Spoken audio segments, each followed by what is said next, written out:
नवाब का गुस्सा अब सिर्फ गुस्सा नहीं रहा, वो एक जुनून बन चुका है। हीर का नाम सुनते ही उसके चेहरे पर जो बेचैनी उभरती है, वही अब आने वाले ट्रैक की सबसे बड़ी आग बनने वाली है।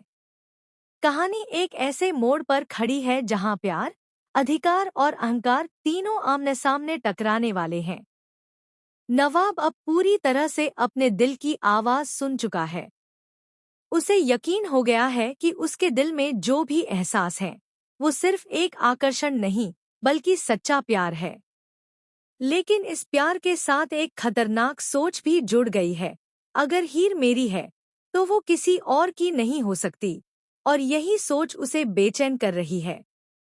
खासकर जब भी वह हीर को अर्जुन के साथ देखता है, उसका खून खौल उठता है। बार बार खुद को समझाने के बाद भी वह खुद पर काबू नहीं रख पाता और आखिरकार वह अर्जुन के घर तक पहुंच जाता है। उसका इरादा साफ है, अर्जुन को चेतावनी देना। लेकिन इससे पहले की बात और बिगड़ती, हीर सामने आ जाती है। उसकी आंखों में डर नहीं, बल्कि सवाल होते हैं। वह नवाब को वहीं रोक देती है। नवाब का गुस्सा अब शब्दों में बदल चुका है। वह साफ साफ कह देता है, आज के बाद तुम अर्जुन से नहीं मिलोगी, न उससे बात करोगी, न उसके साथ दिखोगी। ये सिर्फ एक धमकी नहीं, एक आदेश की तरह था। उसकी आवाज में ऐसा अधिकार झलक रहा था जैसे उसे हीर पर पूरा हक हो। हीर ये सब सुनकर सन्न रह जाती है। कुछ पल के लिए खामोशी छा जाती है, लेकिन फिर वह सीधा सवाल करती है, आप होते कौन हैं मुझे ये सब कहने वाले? यही वो सवाल है जो नवाब को अंदर तक हिला देता है।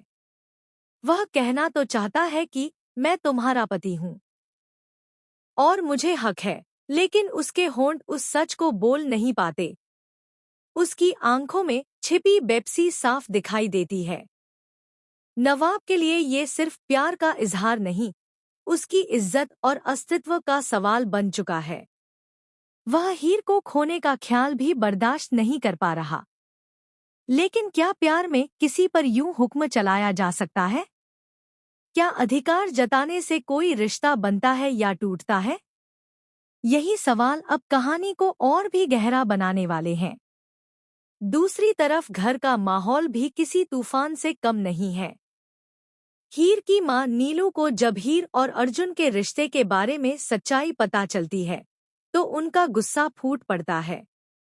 उन्हें सबसे ज्यादा तकलीफ इस बात की होती है कि उनकी बेटी ने उनसे सच्चा